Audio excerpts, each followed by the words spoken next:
Hey y'all, it's me again, Delightful Soul.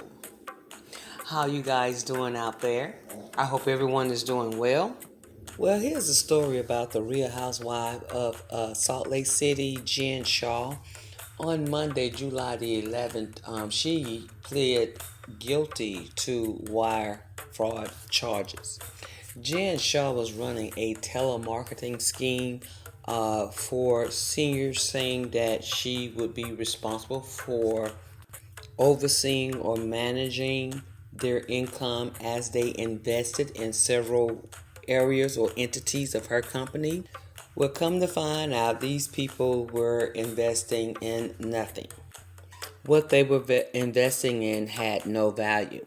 So, in the Circuit Court of Manhattan in New York, allowed her to plead not guilty recently so that she can avoid possibly a 30-year sentence. This way, she will only be responsible for at least 14 years, forfeiting $6.5 million and paying $9.5 million in restitution. That the two sold lead lists for co-conspirators to repeatedly scam the same people, ranging from 2012 up until this month. Investigators claim that they took significant efforts to conceal the scheme, including having third-party names on official documents, encrypting communication, and creating offshore bank accounts. Do you have anything you want to say to your husband? Shah lives in Park City with her two children and her husband, who is a University of Utah football coach. KSL TV found public records showing this home was built in 2020, where Shah reportedly lives. The judge said investigators have the right to search all homes, vehicles, and offices of the defendants. Have you had any contact with your assistant in the last few days? If convicted, Shah could face up to 30 years in prison, and her assets could be seized. I believe during the reunion show, she was questioned about how she attained her income. My background is in direct response marketing for about 20 years. So our company does advertising. We have a platform that helps people acquire customers. So when you're a customer shopping online or on the internet and something pops, we have the algorithm behind why you're getting served that ad. Well, that turns out that she and her co-conspirator Smith was committing fraud. Well, let's hear what Andy has to say, because so many speculated that he was upset earlier, but he heard the news that Monday and he was on air, so it caught him by surprise. And he actually didn't know what to feel at that time. So let's listen to what he has to say. Read anything about it, process it. We were on the air, and I really didn't have time to react, process it. I left here, I read everything. I read her what I thought was a pretty stunning confession of confessing to all of the charges.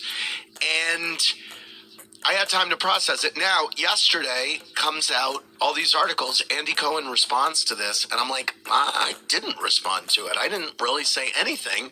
So all the articles are, I don't know what to think, is me saying, and then you, John, saying whatever you said. So I just want to say, having sat with this, how do I feel? I'm upset, and I'm especially upset for her victims.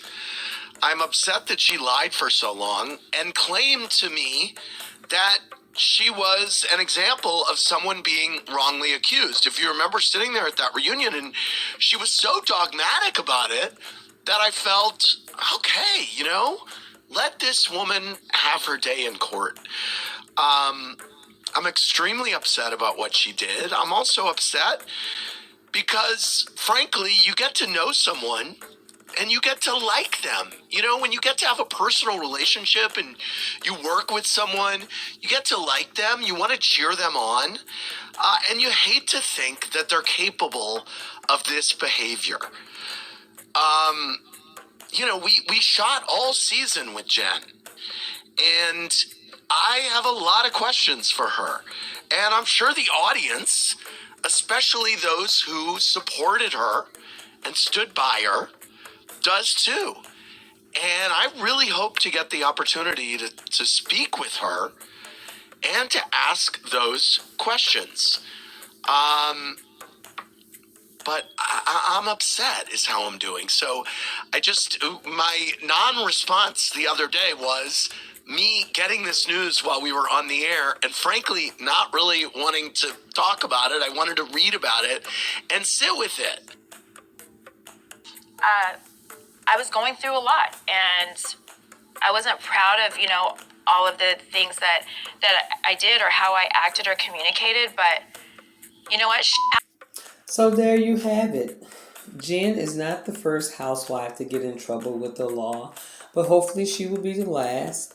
Criminally or not, most of them housewives, they lie about their income and everything anyway. So hopefully this will be a lesson that they would straighten up, cross all their T's and dot their I's at this point. But the thing is with Bravo, they are encouraged in a sense to lie in order to maintain their presence on the show. But nevertheless, they are adults and make their own decisions. So her castmates are disappointed. This had happened at the end of the shooting of, I believe, the second season. Of course, there were no cameras in the courthouse. However, Bravo TV cameras got confessionals from the ladies, the rest of her cast. And of course, they expressed their disappointment in her because she was very factual about her being innocent of all charges, only to plead guilty a year later, a little over a year later, and express her part in scheming elderly people out of their money. So let me know what you think about this story below. Is Jen Shah one of your favorites? How do you feel about what she has done, scheming elderly out of their money, retirement, of course, in some situations? So go ahead and like this video, comment below, and please subscribe. I thank you for watching my channel. Thank you. Bye now.